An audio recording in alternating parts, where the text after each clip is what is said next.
Dear friends, तो आज हम करेंगे class 8 science chapter number 18 pollution of air and water.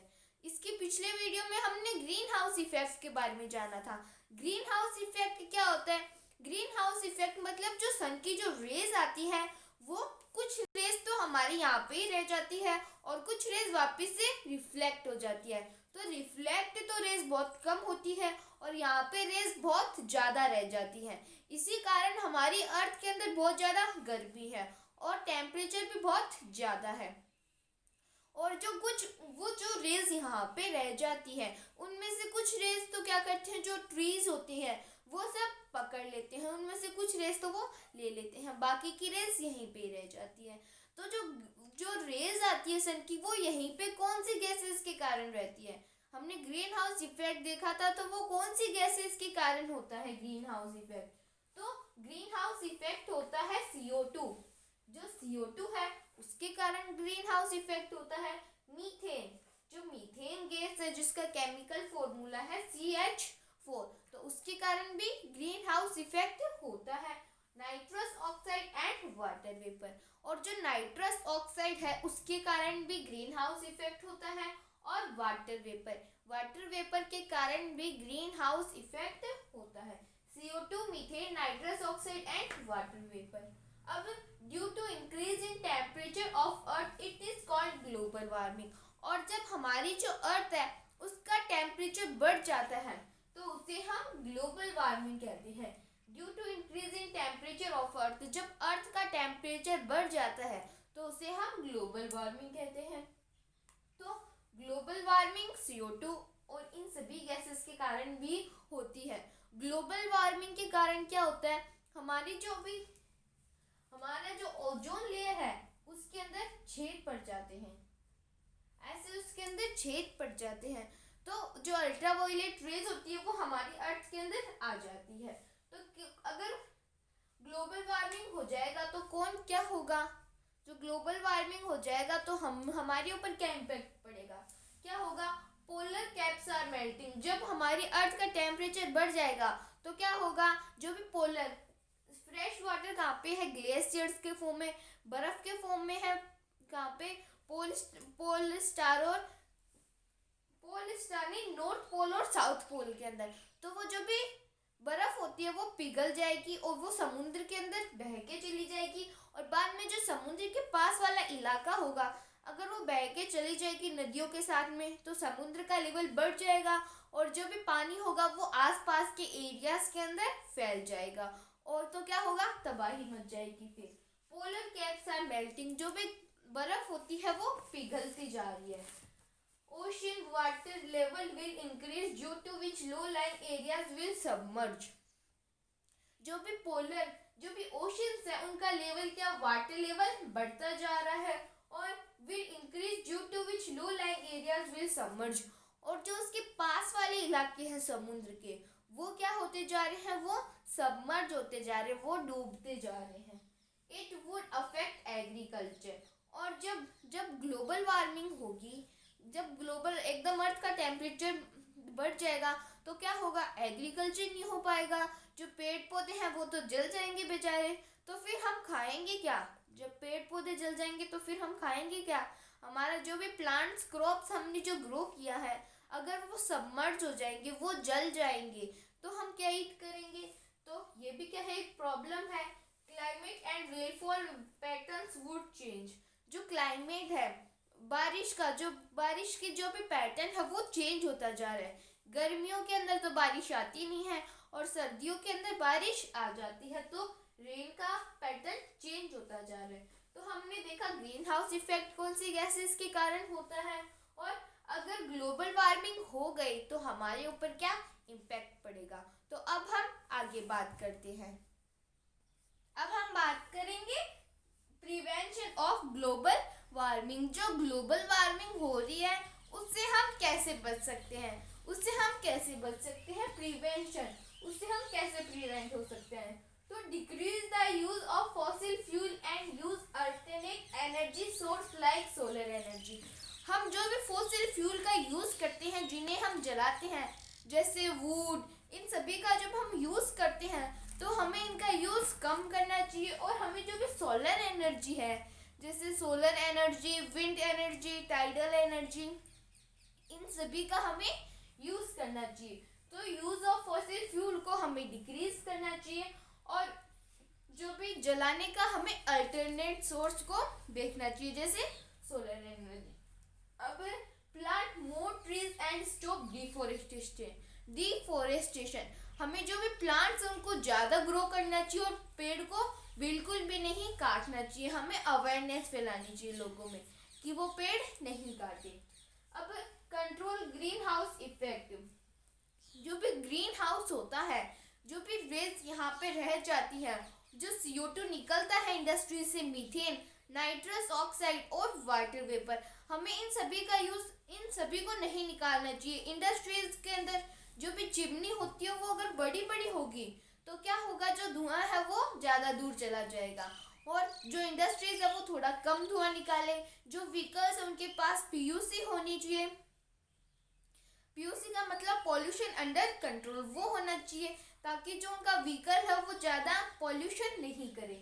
तो कंट्रोल ग्रीन हाउस इफेक्ट, हमें ग्रीन हाउस इफेक्ट को कम करना चाहिए, कंट्रोल में रखना चाहिए। Many countries have reached an agreement to reduce the emission of green house gases. जो बहुत सारी कंट्रीज ने क्या किया है, बहुत सारी कंट्रीज ने एक एग्रीमेंट साइन किया है, एक एग्रीमेंट को साइन किया है to reduce the emission of green house gases. जो ग्रीन हाउस गैसेज निकल रही है उनको वो कम निकलने देंगे। Kyoto protocol arrived at a conference held in Kyoto, Japan during December 1977, जिसे क्या बोला जाता है, क्योटो प्रोटोकॉल। जो बहुत सारी कंट्रीज ने एक एग्रीमेंट साइन किया था कि उनकी कंट्री से जो ग्रीन हाउस है वो कम निकलेगा। और वो कहाँ पे किया था, क्योटो जापान के अंदर। इसी कारण उसका नेम क्योटो प्रोटोकॉल पड़ा था। एक क्योटो जापान में किया था दिसंबर में 1977 के अंदर। According to this, all countries should take appropriate measure to reduce their greenhouse gas emission. जो जितनी भी कंट्रीज थी उन्होंने क्या किया था, उन्होंने should take appropriate measures, उन्होंने कोई मेजर्स लिया था to reduce the green house gas emission. उन्होंने मेजर्स लिया था कि वो क्या करेंगे, अपनी कंट्री से ज़्यादा हार्मफुल गैसेस को नहीं निकलने देंगे। To reduce the green house gas emission, उनके कंट्री से जितनी भी ग्रीन हाउस गैसेस निकलती है उनको वो कम करेंगे। ऐसा मेजर लिया था बहुत सारे कंट्रीज के अंदर। तो हमने देखा प्रिवेंशन ऑफ ग्लोबल वार्मिंग, हम ग्लोबल वार्मिंग से कैसे बच सकते हैं। तो अब हम आगे बात करेंगे। अब हम बात करेंगे कंट्रोल ऑफ एयर पॉल्यूशन, मतलब जो एयर पॉल्यूशन फैल रहा है उससे हम कैसे बच सकते हैं। तो से नो टू प्लास्टिक बैग्स, जितने भी प्लास्टिक बैग्स होते हैं हमें उनका यूज़ नहीं करना चाहिए।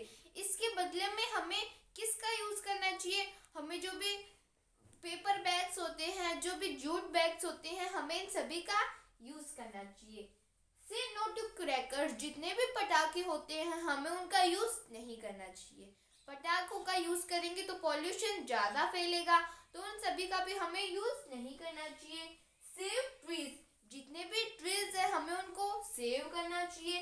वन महोत्सव, जो वन महोत्सव प्रोग्राम है, ये सभी क्या है, ये सभी कैंपेन है जो कि किसने, हमारी गवर्नमेंट ने चलाए हैं। Say no to plastic bag, say no to crackers, save trees, Van Mahotsav किसके लिए बनाए हैं, हमारे जो भी एयर पॉल्यूशन है उसको कम करने के लिए।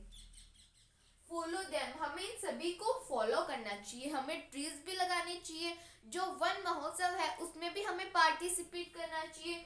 और हमें जो भी फायर क्रैकर्स होते हैं उनका यूज़ नहीं करना चाहिए और प्लास्टिक बैग्स का भी यूज़ नहीं करना चाहिए। अब यूज CNG एंड अनलीड पेट्रोल, जो भी पेट्रोल होता है उसके बदले में हमें CNG का यूज़ करना चाहिए। जो CNG है वो प्योर गैस होती है तो उससे ज़्यादा पॉल्यूशन नहीं होता। Use clean fuel rather than fossil fuel, हमें solar energy, tidal energy, wind energy, इन सभी का यूज़ करना चाहिए। हमें कोल को, इन सभी को बर्न नहीं करना चाहिए, जिससे क्या होगा, पॉल्यूशन कम होगा। यूज ऑफ स्मोकलेस चूल्हास, सोलर कुकर्स एंड बायोगैस, हमें जो भी स्मोकलेस धुआं नहीं छोड़ता ऐसा चूल्हे का यूज करना चाहिए, स्मोकलेस चूल्हे का। और सोलर कुकर्स का हमें यूज करना चाहिए और बायोगैस का यूज करना चाहिए, जिससे पॉल्यूशन कम होगा। प्लांट मोर ट्रीज, हमें ज़्यादा से ज़्यादा ट्रीज को ग्रो करना चाहिए। अगर कोई व्यक्ति एक एक साल में अगर एक ट्री को ग्रो करेगा, तो अगर सभी पीपल 1 ईयर में 1 ट्री को ग्रो करेंगे, तो अगर 20 ईयर्स हो जाएंगे तो पूरी उनकी हाउस के अंदर 20 ट्रीज हो जाएंगे। तो वो ट्रीज बहुत ज़्यादा होते हैं, इससे हमारा इन्वायरमेंट एकदम क्लीन रहेगा। Don't burn dry plants and leaves, dug pit and compost it, जो भी ड्राई लीव्स होती है, ड्राई सूखे पत्ते होते हैं, जो भी सूखे ट्रीज होते हैं, सूखे पेड़ होते हैं, हमें उनको बर्न नहीं करना चाहिए, उन्हें नहीं जलाना चाहिए। इसके बदले में हमें उनको पिट में एक गड्ढे के अंदर डाल देना चाहिए, ताकि उनकी क्या बन जाएगी, मैन्यूर बन जाएगी, उनकी खाद बन जाएगी, तो वो कंपोस्ट हो जाएंगे।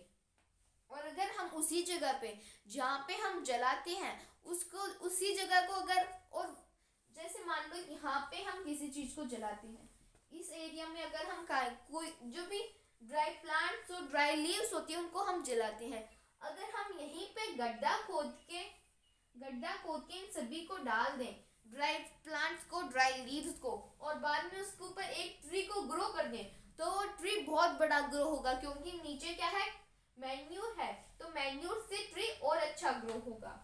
Government should enforce strict pollution control measures, government को क्या होना चाहिए, स्ट्रिक्ट होना चाहिए। जो भी व्यक्ति क्या कर रहा है, पॉल्यूशन कर रहा है, तो उसको उसके ऊपर या तो फाइन करना चाहिए या फिर उसको कुछ और सजा सुनानी चाहिए। तो गवर्नमेंट को स्ट्रिक्ट होना चाहिए, पॉल्यूशन कंट्रोल मेजर्स लेना चाहिए। Do carpool and public transport, हमें जो पब्लिक ट्रांसपोर्ट बस होती है, इन सभी का हमें यूज करना चाहिए। अगर सभी व्यक्ति अपनी अपनी व्हीकल लेके चले गए तो पॉल्यूशन बहुत ज़्यादा कॉज होगा। अगर एक घर से, बहुत सारे घरों से कोई व्यक्ति एक ही जगह पे जा रहा है, तो क्या होगा, वो किसी ट्रांसपोर्ट के अंदर, किसी बड़े ट्रांसपोर्ट के अंदर, अगर वो बस के अंदर जाएगा तो क्या होगा, अगर वो सभी पीपल बस के अंदर जाएंगे तो पॉल्यूशन कम होगा। एक बस ही पॉल्यूशन कॉज करेगी, वरना ये सभी अपने अपने व्हीकल्स लेके जाएंगे तो पॉल्यूशन ज़्यादा होगा। तो ये सभी मेजर्स हैं जिससे हम एयर पॉल्यूशन को कंट्रोल कर सकते हैं। इसी के साथ हमारा पॉल्यूशन ऑफ एयर, बस इतना ही चैप्टर कंप्लीट हुआ है। अभी वाटर पॉल्यूशन ऑफ वाटर ये बाकी है। हमने एयर वाला पिलर कंप्लीट कर लिया, अब वाटर वाला पिलर है, तो अब हम उसकी बात करेंगे। अब हम बात करेंगे वाटर पॉल्यूशन की। एयर पॉल्यूशन मतलब हवा दूषित हो रही है, और वाटर पॉल्यूशन मतलब पानी दूषित हो रहा है। तो harmful substances such as sewage, जो भी सीवेज होता है, जैसे जो गंदा पानी होता है हमारे बाथरूम टॉयलेट का, ये सभी जो गंदा पानी होता है वो हार्मफुल सब्सटेंस है। ये harmful substance such as sewage, जैसे जो सीवेज है, जो भी गंदा पानी है। टॉक्सिक केमिकल्स, जो भी केमिकल्स होते हैं हॉस्पिटल के अंदर, इंडस्ट्रीज के अंदर, ये सभी टॉक्सिक केमिकल्स होते हैं। From industries and debris, industries के और डेब्रीज मतलब जो भी कचरा होता है वो सभी कई लोग नाली के अंदर फेंक देते हैं, तो वो भी क्या है, debris. Gate mixed and water become polluted, ये क्या होता है, ये सभी, अगर ये सभी कोई भी पीपल रिवर के अंदर फेंक देता है तो रिवर तो पॉल्यूट होगी। क्या, हार्मफुल सब्सटेंसेस जो सच एज सीवेज, जो भी सीवेज है, जो भी टॉक्सिक सब्सटेंस है, अगर कोई व्यक्ति उन कहाँ से आते हैं ये सीवेज टॉक्सिक केमिकल्स, ये इंडस्ट्रीज से या फिर डेब्रिज से, gate mixed and water become polluted, और ये अगर वाटर के साथ मिल जाएंगे तो क्या होगा, वाटर पॉल्यूट होगा। तो ये तो था वाटर पॉल्यूशन के बारे में। अब हम आगे बात करेंगे। How does water get polluted, जो पानी है वो गंदा कैसे हो रहा है। तो discharge of sewage and detergents into lakes and rivers, जो भी सीवेज होता है, जो भी गंदा पानी होता है, लोग क्या करते हैं, उसको नदी के अंदर छोड़ देते हैं। एंड डिटर्जेंट्स, कुछ लोग क्या करते हैं, नदी के अंदर अच्छे से धूम मचा के नहाते हैं, अपने एनिमल्स को नहाते हैं, वहाँ पे कपड़े धोते हैं, तो इससे क्या होता है, पानी गंदा होता है। Into lakes and rivers, human activities like bathing and washing of clothes. नहीं, डिटर्जेंट्स का मतलब क्या होता है कि लोग ऐसे बोलते हैं कि नदियों में, गंगा में नहाने से सबके पाप धुल जाते हैं। लोग क्या करते हैं, गंगा के अंदर फूल फेंक देते हैं, जो दिया है वो जला देते हैं गंगा के अंदर। तो ऐसे क्या होता है, गंगा दूषित होती है, तो रिवर जो है वो पॉल्यूट होता है। Human activities like bathing and washing of clothes. जो ह्यूमन होते हैं वो क्या करते हैं, बाथिंग करते हैं, जो वो नहाते हैं वहाँ पे और अपने क्लोथ्स को वॉश करते हैं। Discharge of agricultural wastage. जो भी एग्रीकल्चर का वेस्ट होता है, मान लो यहीं पे क्या है, रिवर है, ऐसे रिवर फ्लो कर रही है और पास में क्या है, और पास में यहाँ पे कोई एग्रीकल्चरल फील्ड है और यहाँ पे कोई व्यक्ति क्या कर रहा है, यहाँ पे कोई व्यक्ति पेस्ट को डाल रहा है, पेस्टिसाइड्स मतलब कीड़ों को मारने की दवा डाल रहा है। तो अब वो दवा अगर उसने ज़्यादा डाल दी और बारिश हो गई तो क्या होगा, वो रिवर, वो जो भी पेस्टिसाइड्स है वो रिवर के अंदर चला जाएगा, तो वो बह के रिवर के अंदर चला जाएगा और रिवर पॉल्यूट हो जाएगी। Defecation of human and animals in और नियर वाटर सोर्सेज। जो भी डिफिकेशन करते हैं, ह्यूमन क्या करते हैं, डिफिकेशन करते हैं। डिफिकेशन का मतलब तो आप समझते हैं। तो ह्यूमंस क्या करते हैं, डिफिकेशन करते हैं और एनिमल्स को भी उनके पास में, एनिमल्स भी क्या करते हैं, अगर वो एनिमल्स को भी अपने साथ में ले जाते हैं, क्या करवाने के लिए, बात करवाने के लिए। एनिमल्स को भी अपने साथ में ले जाते हैं बात करवाने के लिए, और जो एनिमल्स है वो डंक कर देते हैं वाटर के अंदर ही, तो क्या होगा, वाटर पॉल्यूट हो जाएगा। इन और near water sources, water sources के पास में क्या हो जाएगा, वाटर पॉल्यूट हो जाएगा। तो how does water get polluted के बारे में हमने समझ लिया। आज के वीडियो में हम इतना ही करेंगे। If you have any doubt, any query, then please ask me in the comments. Thank you so much.